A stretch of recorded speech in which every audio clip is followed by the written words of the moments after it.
नमस्कार, city light में स्वागत है आप सभी का। मैं हूं आपके साथ श्रवण तंबोली। बुलेटिन की शुरुआत करते एक बड़ी खबर के साथ। भूपेश बघेल आज बिलासपुर के दौरे पर रहे। यहां सीएम ने भेंट मुलाकात कार्यक्रम के तहत लोगों से मुलाकात की और फीडबैक लिया। सीएम ने इस दौरान लोगों की मांग पर तिफरा में स्वामी आत्मानंद अंग्रेजी माध्यम स्कूल, जोरापारा तालाब का सौंदर्यीकरण, अरपा नदी किनारे नाली निर्माण, देवीनंदन दीक्षित सभा भवन का उन्नयन और नवीनीकरण, टाउन हॉल में बैठक सभा कक्ष का निर्माण, बसंत विहार में नए विद्युत क्षेत्र जोन का निर्माण, राजा रघुराज स्टेडियम में क्लब फ्लड लाइट की व्यवस्था जैसी कई महत्वपूर्ण घोषणाएं की। इसके अलावा सीएम कुर्मी क्षत्रिय समाज के कार्यक्रम में शामिल हुए और सामाजिक भवन के लिए 50 लाख रुपए की घोषणा की। इसके बाद सीएम ने शहर में नवनिर्मित ITMS control room, multi level parking और आत्मानंद स्कूल का लोकार्पण कर शहर को सौगात दी। इतना ही नहीं, सीएम ने बिलासपुर और बिल्हा विधानसभा को 474 करोड़ के विकास कार्यों की सौगात भी दी। किसानों से, मजदूरों से, महिलाओं से, बच्चों से, बड़े बुजुर्गों से, खिलाड़ियों से, सबसे मुलाकात हुई और विभागीय जानकारी भी हम लोगों ने दिया और लोगों से फीडबैक भी लिया। साथ ही रिपा भी हम लोगों ने देखा। मुख्यमंत्री भूपेश बघेल ने कर्नाटक चुनाव परिणाम के जरिए पीएम मोदी के साथ ही बीजेपी पर जमकर निशाना साधा। बिलासपुर दौरे पर पहुंचे मुख्यमंत्री ने कहा कि आज शनिवार बजरंग बली का दिन है और बजरंग बली किसके साथ हैं कर्नाटक और जनता ने बता दिया। वहां जो अधर्मी है उस पर जबरदस्त गदे का प्रहार हुआ। सरकार बनाने का दावा करने वाले 2 अंक में सिमट गए। उन्होंने कहा कि मोदी जी अपने नाम से अपने चेहरे के आंसू पर वोट मांग रहे थे, लेकिन कर्नाटक की जनता बार बार मन की बात नहीं सुनेगी। जो कांग्रेस मुक्त भारत की बात करते थे, आज भाजपा अब दक्षिण भारत से मुक्त हो चुकी है। साथ ही भाजपा के प्रदेश अध्यक्ष अरुण साव के बयान का जिक्र करते हुए कहा कि उन्हें पहले से पता था मोदी जी का जादू खत्म हो गया, इसलिए उन्होंने बुलडोजर चलाने की बात कही। मोदी जी कहना चाहूंगा कि अपने नाम से, अपने चेहरे पे, अपने आंसू पर वोट मांग रहे थे, लेकिन कर्नाटक की जनता बार बार मन की बात हम नहीं सुनेंगे, हमारी मन की बात कौन सुनेगा। अब भारतीय जनता पार्टी दक्षिण भारत से मुक्त हो चुका है। जो कांग्रेस मुक्त भारत की बात करते थे, आज दक्षिण भारत से भारतीय जनता पार्टी की मुक्ति हो चुकी है। में कार में राजनीति कर रहे थे, वहाँ बजरंग बली ने कड़ा प्रहार गदा का किया है। मैं और बजरंग बली ने अपना चमत्कार दिखाया है। कर्नाटक की जनता को मैं बहुत बधाई देता हूँ, साधुवाद देता हूँ। धर्म काल में राजनीति कर रहे थे, वहाँ बजरंग बली ने कड़ा प्रहार गदा का किया है। मैं और बजरंग बली ने अपना चमत्कार दिखाया है। कर्नाटक की जनता को मैं बहुत बधाई देता हूँ, साधुवाद देता हूँ। बली का दिन है और बजरंग बली किसके साथ है कर्नाटक ने बता दिया है, कर्नाटक की जनता ने बता दिया है। जो अधर्मी है उस पर गदा का प्रहार जबरदस्त हुआ है और वो कहाँ सरकार बनाने वाले थे, 2 ही अंक में सिमट गए, 3 अंक भी क्रॉस नहीं कर पाए। राजधानी भोपाल के प्रदेश कांग्रेस कार्यालय में कर्नाटक की जीत को लेकर जमकर आतिशबाजी की गई। लंबे समय के बाद कांग्रेस कार्यालय में जश्न का नजारा देखने को मिला। कांग्रेस कार्यालय में पूर्व मंत्री पदाधिकारियों के साथ कर्नाटक की जीत का जश्न मनाते हुए नजर आए। NSCI, यूथ कांग्रेस, महिला कांग्रेस और प्रदेश कांग्रेस के पदाधिकारियों ने भगवान हनुमान की तस्वीर हाथों में लेकर जमकर नारेबाजी की। वहीं पूर्व मंत्री उमंग सिंघार ने कहा कि जिस तरह से वहां जनता ने बीजेपी को नकार दिया, वैसे ही मध्य प्रदेश में भी बीजेपी के शासन को जनता समाप्त करेगी।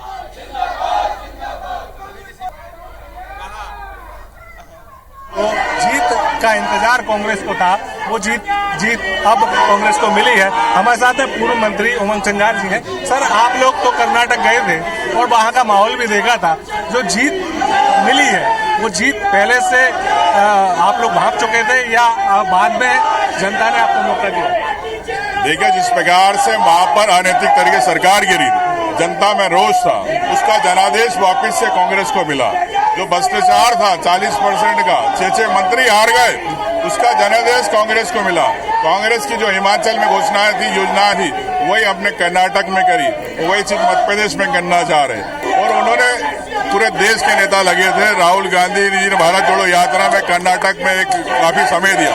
उसका लाभ मिला। राहुल जी ने मध्य प्रदेश में दिया, प्रियंका जी ने समय दिया, सभी नेता, खड़गे जी, तो निश्चित तौर से सब नेताओं की एकजुटता का फायदा मध्य प्रदेश को मिलेगा। बिल्कुल, देखिए खड़गे जी हो चाहे प्रियंका गांधी हो या राहुल गांधी के दौरों का फायदा जो है वो कर्नाटक में मिला है। इसके साथ ही अगर मध्य प्रदेश की बात करें तो मध्य प्रदेश में भी इसका खासा असर जो है कर्नाटक जीत का इस 2023 में होने वाले विधानसभा चुनाव में देखने को मिलेगा। इसी तरीके से जिस तरीके का माहौल कांग्रेस को कर्नाटक में मिला, उसी तरीके का माहौल मध्य प्रदेश के विधानसभा चुनावों में भी मिल सकता है। कैमरा पर्सन दीपक के साथ दुष्यंत पारासर, IBC 24 भोपाल। एक और जहां कर्नाटक चुनाव में मिली जीत के बाद कांग्रेस जश्न में डूबी, वहीं इंदौर में कांग्रेस नेता आपस में भिड़ गए। दरअसल महापौर ने स्वच्छता को लेकर कांग्रेस पार्षदों की बैठक बुलाई थी। बैठक में सभी पार्षदों ने अपने वार्डों में स्वच्छता को लेकर शिकायत की और सुझाव भी दिए, लेकिन जैसे ही बैठक खत्म हुई, नेता प्रतिपक्ष चिंटू चौकसी और कांग्रेस अल्पसंख्यक प्रकोष्ठ के प्रदेश अध्यक्ष शेख अलीम आपस में भिड़ गए। विवाद की नहीं, आपसी चीज़ें थी और परिवार में बैठ कर के ऐसी चीज़ें होती रहती है। परिवार में बैठ कर के बात हो जाएगी। हमारे घर का मसला है, घर में बैठ कर के निपटा लिया जाएगा। पंजाब के जालंधर लोकसभा उपचुनाव में आम आदमी पार्टी प्रत्याशी सुशील कुमार रिंकू की जीत और यूपी में निकाय चुनाव में पार्टी को मिली सफलता पर भोपाल में आम आदमी पार्टी के दफ्तर में कार्यकर्ताओं ने जश्न मनाया। जश्न में कार्यकर्ताओं के साथ मध्य प्रदेश के सब प्रभारी और पंजाब के विधायक मनजींदर सिंह भी शामिल हुए। पंजाब में हमारी लोकसभा उपचुनाव में बड़ी जीत हुई है। ये ईमानदारी हमारी आम आदमी पार्टी की नीतियों और जो वहाँ पे हमने पिछले 1 साल से काम किए हैं, जो लोगों का भरोसा जीता है, जो हम वादे करके आए थे, उसका लोगों ने हमें एक फतवा दिया है। छत्तीसगढ़ की तर्ज पर मध्य प्रदेश में भी गोबर खरीदी की योजना लाई जा रही है। सरकार इसमें बड़ी राशि खर्च करने की तैयारी में है। इसकी शुरुआत प्रदेश की एक सैकड़ा गौशालाओं और उससे सटे गांवों से की जाएगी। ये जिम्मेदारी पशुपालन विभाग को दी गई है। मैं शिवराज सिंह चौहान गोपालन एवं गो रक्षा का पुनीत कार्य करता रहूंगा। बोले गौ माता की। चुनावी साल में एमपी सरकार मवेशी पालकों को भी साधने की कवायद में जुटी है। इसके लिए सरकार ने छत्तीसगढ़ की तरह प्रदेश में भी गोबर खरीदी शुरू करने की योजना बनाई है। खुद सीएम शिवराज ने शुक्रवार को गौरक्षा संकल्प सम्मेलन में इसका ऐलान किया। गौशालाओं के संचालन के लिए, बाकी व्यवस्थाओं के लिए संपूर्ण प्रयास किए जाएंगे। लेकिन एक बात और, पुराने समय में गाय से खेती होती थी, बैलों से खेती होती थी। गौपालकों से 2 रुपए प्रति किलो की दर से गोबर खरीदा जाएगा। इसके लिए पशुपालन विभाग ने योजना बनाकर एक प्रस्ताव सरकार को भेज दिया है। जल्द ही इसे मंजूरी के लिए कैबिनेट की बैठक में पेश किया जाएगा। गोबर खरीदी पर गौशाला को रोजाना करीब 3000 रुपए और सालाना 10 से 12 लाख के आसपास भुगतान करना होगा। इसके साथ ही गौशालाओं में प्रॉम बनाने के लिए बायोगैस प्लांट लगाए जाने की योजना है। एक बायोगैस प्लांट पर करीब 60 लाख रुपए खर्च का अनुमान है। विभाग ने तय किया है कि हर गौशाला को गोबर खरीदी के लिए वर्किंग कैपिटल के रूप में 1 करोड़ रुपए एडवांस में दिए जाएंगे। इस तरह 100 गौशालाओं को 100 करोड़ रुपए का भुगतान किया जाएगा। ये राशि उन्हें बगैर ब्याज के दी जाएगी। सरकार की इस कवायद पर सियासत भी शुरू हो गई है। बीजेपी सरकार की तारीफ कर रही है तो कांग्रेस सवाल खड़े कर रही है। सरकार ने गौ संवर्धन बोर्ड और बाकी सब जो भी इस क्षेत्र में काम करने वाले लोग हैं, ऐसे संगठन है, उनसे बातचीत करके जो प्रारूप तैयार किया, उसकी कैसे हम परिणति की तरफ ले जा सकते हैं। ये कि अकेले गौशालाओं से काम नहीं होगा तो क्या क्या हो सकता है, तो गोबर खरीदना, उसको खाद के रूप में विकसित करना है। 18 साल में यह सब चीज़ें क्यों नहीं याद आती हैं?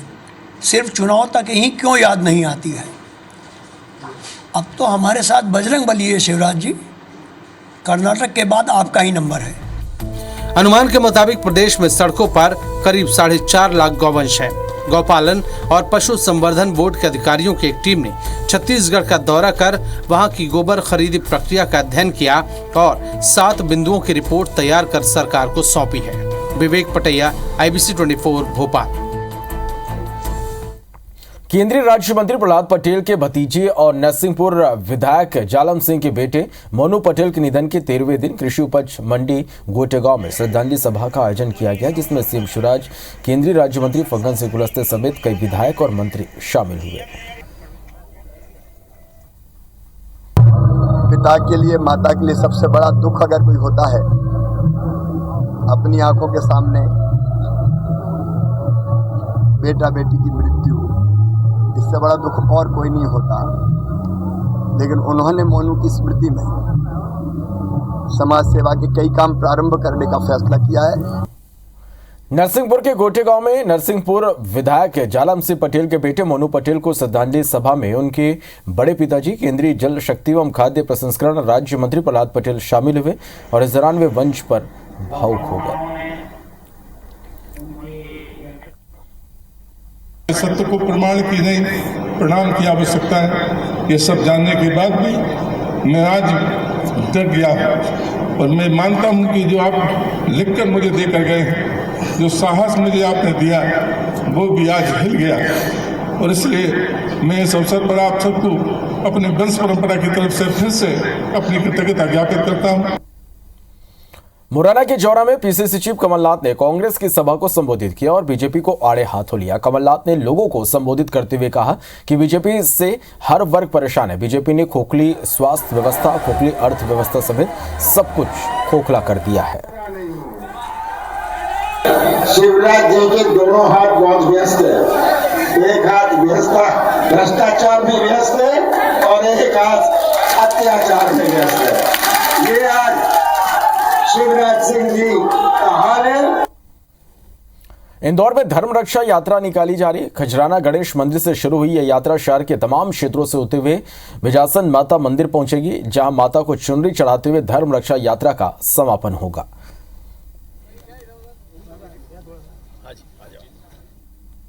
मध्य प्रदेश के जो पुजारी प्रकोष्ठ है, आज उसकी शुरुआत इंदौर से एक रैली के रूप में हो रही है। गणेश मंदिर खजराना से बिजासन माता मंदिर तक ये रैली निकलेगी और ये रैली आज मध्य प्रदेश के पूरे हर शहर में निकलेगी। ग्वालियर जिला न्यायालय के अतिरिक्त सत्र न्यायालय ने केंद्रीय मंत्री ज्योतिरादित्य सिंधिया के कमला राजे चैरिटेबल ट्रस्ट की ओर से एजी ऑफिस पुल के जमीन का मुआवजा मांगे जाने के मामले में सुनवाई की। सुनवाई में ट्रस्ट की ओर से कहा गया कि हाईकोर्ट में याचिका दायर की गई है, वहां से आदेश आना है, आदेश आने तक समय दिया जाए।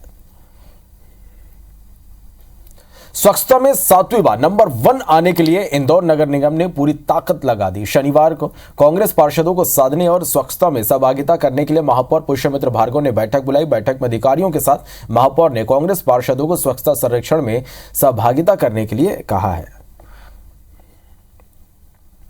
लेकिन जो अभियान हमने इंदौर शहर में आने वाले दिनों में लिया है, उस अभियान के विषय में बात करने और उनकी सहभागिता को और मजबूत करने की दृष्टि थी, जिसमें सभी ने मिलकर इंदौर को 7वीं बार नंबर 1 बनाने के लिए इस अभियान में अपनी भूमिका निभाने का आश्वासन दिया है। सर, जो वार्ड बड़े हैं, सबसे बड़े वार्ड हैं, उन वार्डों में जो व्यवस्थाएं नहीं है और जो छोटे वार्डों में कर्मचारी ज़्यादा है, जो गाड़ियाँ और टैंकर वगैरह अवेलेबल है, तो जिन वार्डों में ज़रूरत है उन वार्डों में हम इन चीज़ों को अवेलेबल करवाएंगे तो एक मेंटेनेंस होकर रहेगा। रायगढ़ नगर निगम में सड़कों के निर्माण पर सियासी घमासान मचा है। भेंट मुलाकात में शहर को मिले 20 करोड़ की राशि को लेकर बीजेपी कांग्रेस एक दूसरे पर आरोप लगा रही। भाजपा का आरोप है कि शहर में केवल कांग्रेस पार्षदों के वार्डों में ही 70% राशि खर्च की जा रही है, जबकि भाजपा पार्षदों के वार्डों में उपेक्षा की गई है। सूचना मद में सड़कों के निर्माण करने के लिए राशि प्रदान की थी और उन्होंने ये कहा था कि ये राशि बराबर सभी वार्डों में इसका उपयोग किया जाएगा, लेकिन मुख्यमंत्री की घोषणा के बावजूद भी सड़कों के निर्माण में भेदभाव किया जा रहा है। कांग्रेस पार्षदों के वार्डों में ज्यादा काम किया जा रहा है और बीजेपी पार्षदों के वार्डों के काम को अनदेखी की जा रही है। बीजेपी के जो पार्षद हैं बेबुनियाद आरोप ही लगा रहे हैं। बीजेपी में के वार्डों में हम काम नहीं कर पा रहे हैं, तो जन सूचना के अधिकार से वो हमारे नगर निगम में लगा सकते हैं और जानकारी ले सकते हैं। अगर हम बोलेंगे तो पूरे सभी के वार्डों में हमने पूरे शहर के जो मेन रोड है उसमें बीटी सड़क का कार्य की जा रही है। जबलपुर से खबर, जिला अस्पताल के डॉक्टर को धमकी दी गई है। इमरजेंसी वार्ड में तैनात डॉक्टर को धमकी मिली है। मरीज के परिजन को भी पिस्टल से धमकाने का आरोप है। Doctor Bharat Dubey emergency ward में तैनात थे। स्वास्थ्य विभाग के अधिकारी मौके पर हैं। अज्ञात आरोपी के खिलाफ मामला दर्ज किया गया है।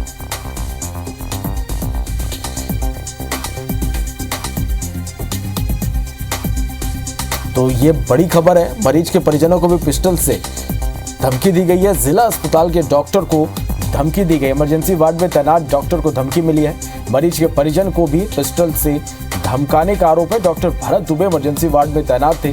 स्वास्थ्य विभाग के अधिकारी मौके पर मौजूद हैं। अज्ञात आरोपियों के खिलाफ मामला दर्ज किया गया। विजेंद्र हमारे संवाददाता फोन लाइन पर जुड़ा है। विजेंद्र, क्या खुलासा हो पाया अब तक इस पूरे मामले में? जी हाँ, बताना चाहूंगा कि जबलपुर के जिला अस्पताल में इमरजेंसी ड्यूटी में आज डॉक्टर भरत दुबे तैनात थे और आरोप है कि एक मरीज के साथ आए परिजन ने उन्हें धमकाया और इलाज में लापरवाही का आरोप उसकी ओर से लगाया जा रहा था। और आरोप है कि इस दौरान मरीज के परिजन ने पिस्टल दिखाकर उन्हें जान से मारने की धमकी दी। और इस आरोप पर हालांकि कोई तात्कालिक तौर पर कार्रवाई नहीं हो सकी, ऐसा कहना है डॉक्टर का कि इस धमकी देने के बाद वहां से मरीज का जो परिजन था वो चला गया था। लेकिन इसकी सूचना उन्होंने अपने जिला अस्पताल में पदस्थ आला अधिकारियों को दी। फिलहाल स्वास्थ्य विभाग के जो तमाम आला अधिकारी हैं, सीएमएचओ, जिला अस्पताल के सिविल सर्जन, वो मौके पर पहुंच गए। ओमती पुलिस थाने को भी सूचना दी गई है। फिलहाल पुलिस ने इस मामले पर अज्ञात आरोपियों के खिलाफ मामला दर्ज कर लिया है और मामले की जांच की जा रही है। चलिए, बहुत शुक्रिया आपका इस पूरी जानकारी के लिए। बड़ी खबर रायपुर से, जहां कारोबारी से उठाई गिरी हुई है। कारोबारी से 1 लाख रुपए की उठाई गिरी हुई है। खरीदारी के लिए यहां पर कारोबारी राजकुमार कैवर्त आए हुए थे। मौदापारा थाना इलाके का ये पूरा मामला है। तो रायपुर से ये बड़ी खबर आप तक हम पहुंचा रहे हैं, जहां खरीदारी के लिए आए कारोबारी के साथ उठाई गिरी हुई है। मौदापारा थाना इलाके का ये पूरा मामला है।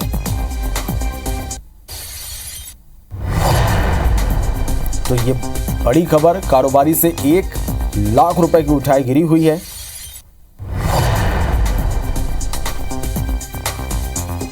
तहसीन जैदी हमारे संवाददाता फोन लाइन पर जुड़े। तहसीन, कारोबारी से उठाई हुई है, क्या मामला, क्या जानकारी इस पूरी खबर पर?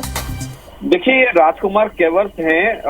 ये बताया जा रहा है कि ये पड़ोसी जिले से आए थे और कसरोल इलाके से, माफ कीजिएगा, कसरोल बलौदा बाजार से आए थे और ये किराना कारोबारी हैं और इन्होंने सामान खरीदा है गोल बाजार से। उसके बाद मौदापारा आए हैं और ये शारदा चौक पे ऑटो में ये बैठ के सामान खरीदने गए थे। तभी 1 लाख रुपए से भरा बैग जो था वो ऑटो से गायब हो गया।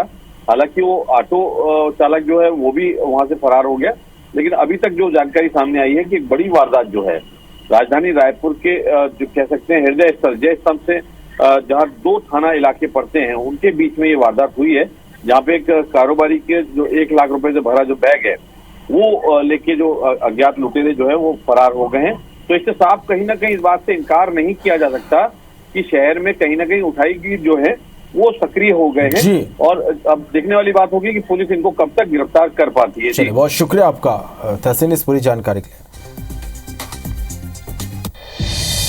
और इस बीच भिलाई से एक बड़ी खबर, जहां रेल पटरी पार करने के दौरान एक हादसा हुआ। रेल पटरी पार करते समय युवक का पैर कट गया। पुराना भिलाई 3 के पास की यह घटना है। घायल सुपेला अस्पताल में भर्ती, घायल को कराया गया है। पी केबिन सिक लाइन यार्ड के पास यह हादसा हुआ है। तो भिलाई से बड़ी खबर, रेल पटरी पार करने के दौरान एक हादसा हुआ। रेल पटरी पार करते समय युवक का पैर कट गया। पुराना भिलाई 3 के पास की यह घटना है। सुपेला अस्पताल में भर्ती कराया गया।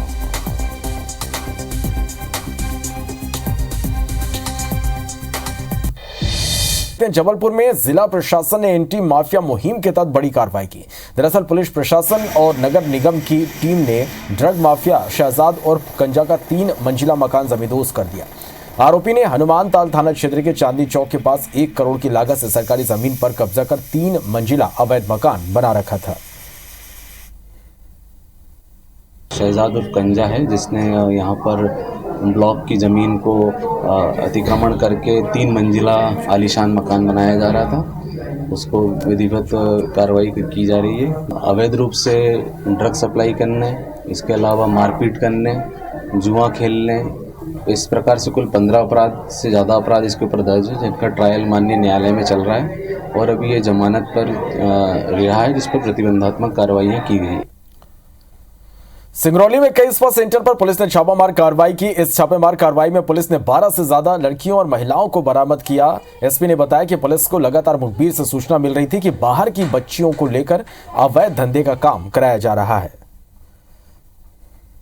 6 टीमें रवाना की गई है और जिनके द्वारा 4 स्थानों पर जो है रेड की कार्रवाई की गई। साथ ही इस कार्रवाई के दौरान जो है एक स्पा सेंटर से 9 बच्चियों और महिलाओं को और एक स्पा सेंटर से 4 बच्चियों और महिलाओं को जो है रेस्क्यू किया गया।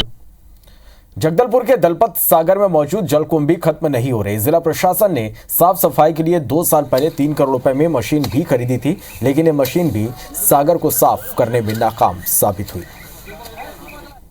उस तरीके के काम यहाँ पे भी करने का एक कोशिश की जाएगी। वहाँ पे ई-बॉल्स जो है काफ़ी अच्छा एक परिणाम दिया था सभी तालाबों में, उसको हम यहाँ पे लगाने की कोशिश करेंगे और जो रिजल्ट आएगा उसके आधार पर किसी और एडिशंस या फिर उसमें मैनिपुलेशंस की ज़रूरत है उसके हिसाब से आगे बढ़ेंगे।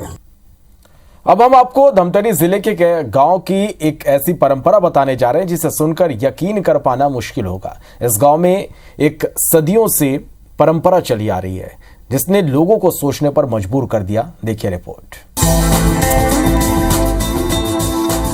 भले ही आज जमाना चांद सितारे पर चला गया हो, लेकिन आज भी गांव में कई ऐसी रूढ़िवादी परंपराएं चली आ रही हैं। धमतरी जिला मुख्यालय से करीब 110 किलोमीटर की दूरी पर नगरी इलाके में संदबहारा गांव है। यहाँ महिलाएं ना तो श्रृंगार करती हैं और ना ही खाट पर सोती हैं।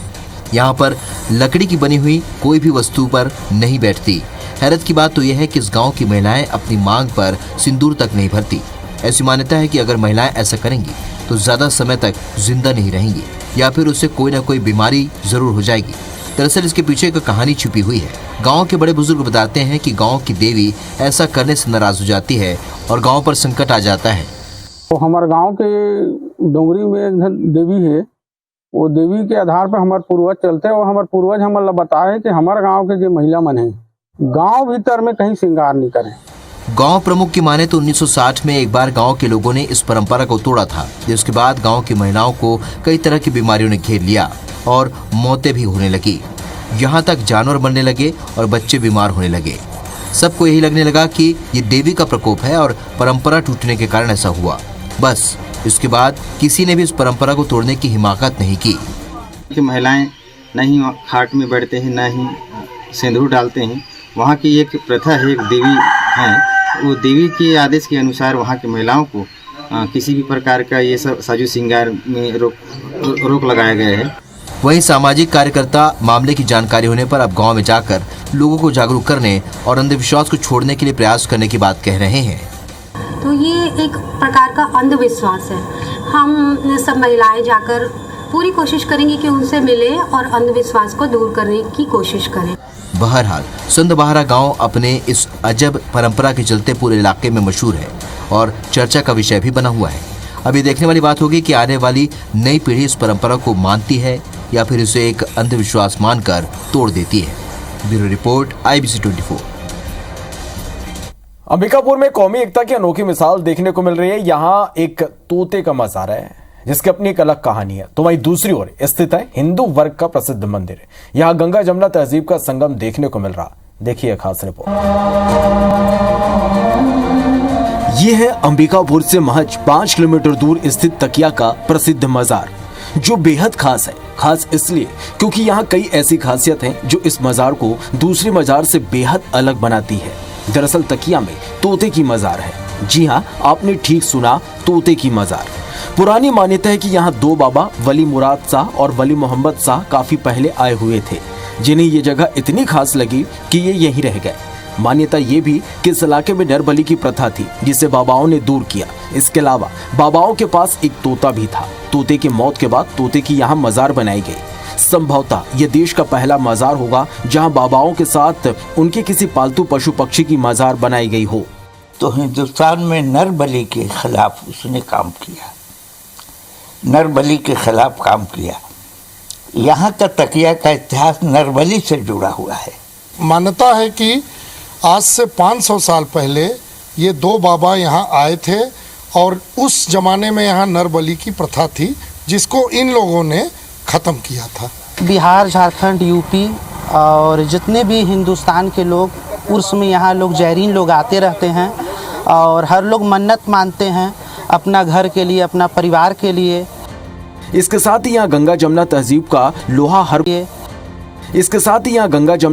का लोहा हर कोई मानता है। दरअसल पुराने समय से यहाँ एक मंदिर स्थापित है और इसके ठीक बगल में मजार बनाया गया है। यहाँ जहाँ मजार में आजान की आवाज सुनाई देती है तो मंदिर में आरती की गूंज भी। आसपास के जिलों और प्रदेश के लोगों की आस्था भी यहाँ से जुड़ी हुई है और यही कारण है कि हर दिन यहाँ लोगों की आस्था बढ़ती जा रही है।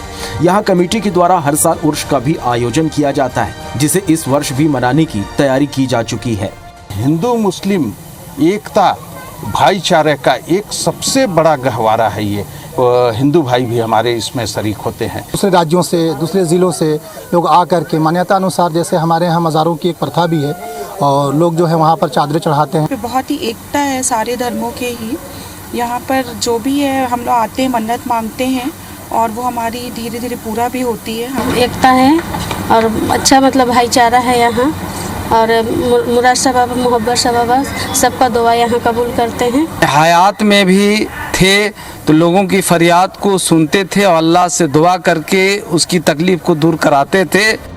जहां इन दिनों देश भर में धर्म को लेकर तकरार चल रही है, ऐसे में यह जगह लोगों को एक बड़ा संदेश दे रही है। अभिषेक सोनी, IBC 24, सरगुजा। कवर्धा में कथावाचक पंडित प्रदीप मिश्रा के पंडाल में एक विश्व रिकॉर्ड बना। यहां 50,000 से अधिक लोगों ने जैविक खेती करने का संयुक्त रूप से संकल्प लिया, जिसे विश्व रिकॉर्ड में दर्ज किया गया है।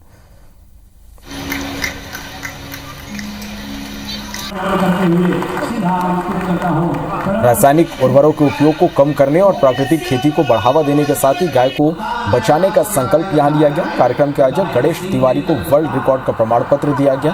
बता दें कि कवर्धा में 7 से 15 मई तक श्री रुद्र महायज्ञ श्रीमद् भागवत कथा का आयोजन हो रहा है, जिसमें हजारों की भीड़ रोज पहुंच रही है। ऑर्गेनिक खेती कर रहे हैं, उसको प्रमोट करने के लिए आज इतनी बड़ी संख्या में लोगों के सम्मुख आज श्री गणेश तिवारी जी ने आप सब लोगों के साथ में ये शपथ ली है। इसको golden book of world records में एक विश्व रिकॉर्ड रूप में शामिल किया जा रहा है। तो इसी के साथ फिलहाल इस बुलेटिन में इतने। नमस्कार।